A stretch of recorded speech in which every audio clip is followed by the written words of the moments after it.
Welcome to Essential Libertarianism, selected readings from voluntarist.com. Essential Libertarianism is voluntarism. Let's reclaim the anti-political heritage of this philosophy together. The essays and books we read in this show will bring us closer to the state-free voluntary society that we desire. Let's begin the journey. To Steal or Not to Steal by F.A. Harper. Editor's note: Dr. Harper was a longtime staff member of the Foundation for Economic Education and founder/president of the Institute for Humane Studies. These excerpts are taken from his article Morals and Liberty, published in the July 1971 issue of The Freeman. As a means of specifically verifying my impression about the basic intuitive morality of persons, I would pose this test of 3 questions. 1. Would you steal your neighbor's cow to provide for your present needs? Would you steal it for any need reasonably within your expectation or comprehension? It should be remembered that, instead of stealing his cow, you may explore with your neighbor the possible solution to your case of need. You might arrange to do some sort of work for him, or to borrow from him for later repayment, or perhaps even plead with him for an outright gift. 2. Would you steal your neighbor's cow to provide for a known case of another neighbor's need? 3. Would you try to induce a third party to do the stealing of the cow, to be given to this needy neighbor? And do you believe that you would likely succeed in inducing him to engage in the theft? I believe that the almost universal answer to all of these questions would be no.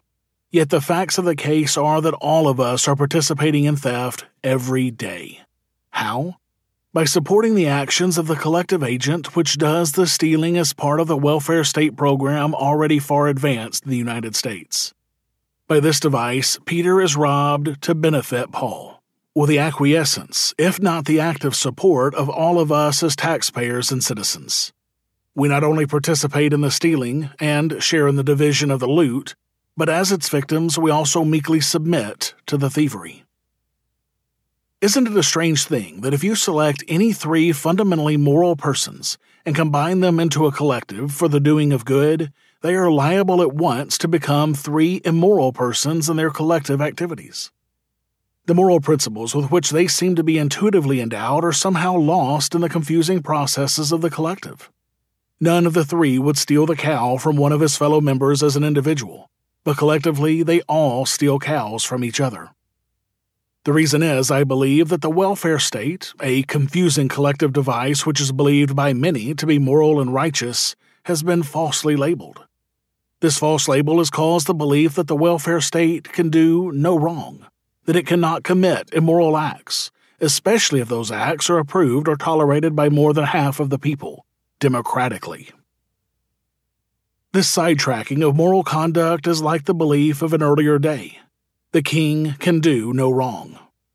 In its place, we have now substituted this belief: the majority can do no wrong. It is though one were to assert that a sheep which has been killed by a pack of wolves is not really dead, provided that more than half of the wolves have participated in the killing. All these excuses for immoral conduct are, of course, nonsense. They are nonsense when tested against the basic moral code of the 5 postulates. Thievery is thievery, whether done by one person alone or by many in a pack, or by one who has been selected by the members of the pack as their agent.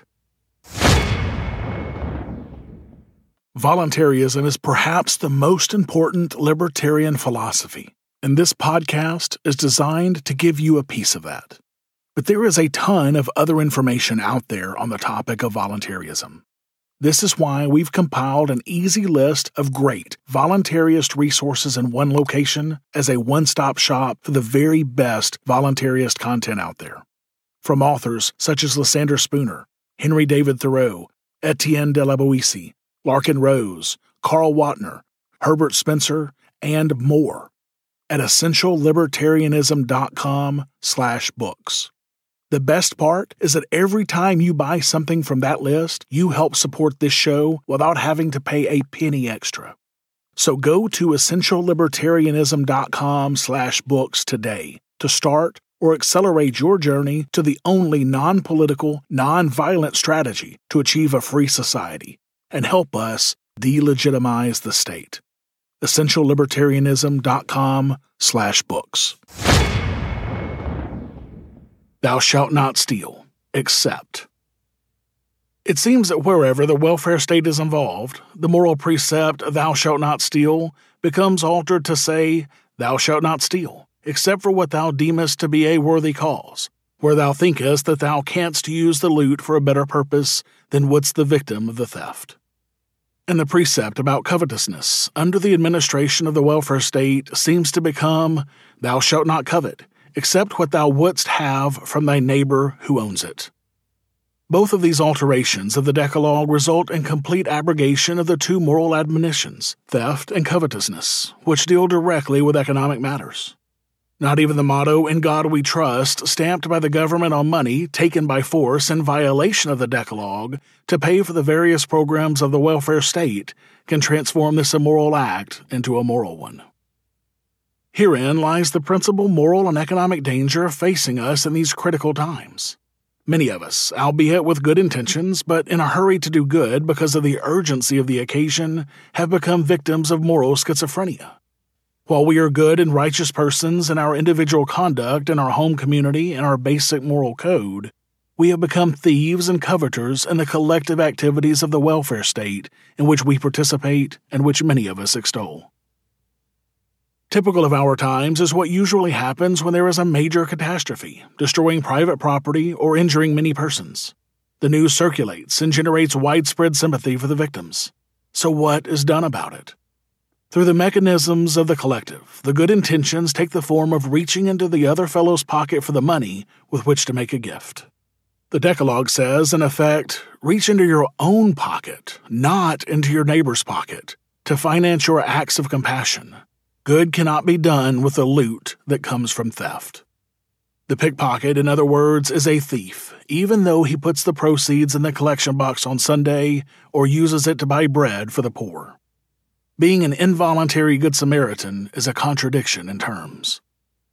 When thievery is resorted to for the means with which to do good, compassion is killed. Those who would do good with the loot then lose their capacity for self-reliance. The same as a thief's self-reliance atrophies rapidly when he subsists on food that is stolen. And those who are repeatedly robbed of their property simultaneously lose their capacity for compassion. The chronic victims of robbery are under great temptation to join the gang and share in the loot.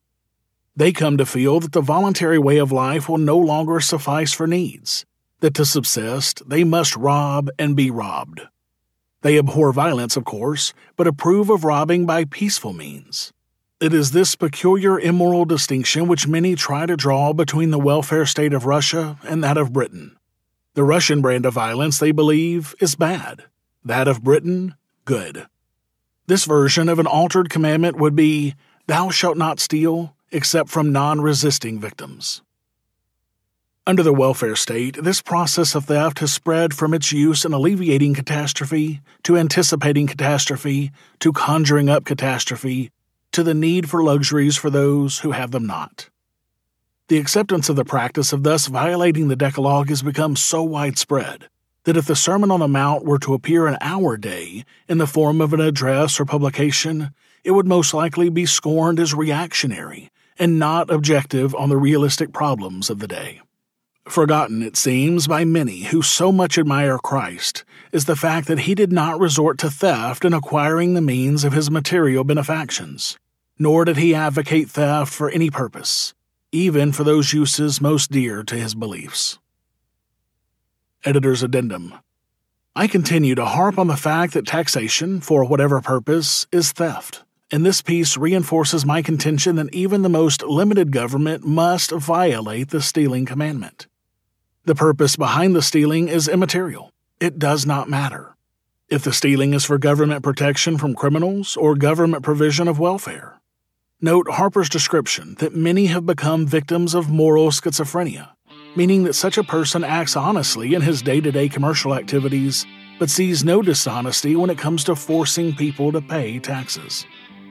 I also like his declaration that one should reach into one's own pocket, not your neighbor's pocket, to finance acts of compassion and assistance.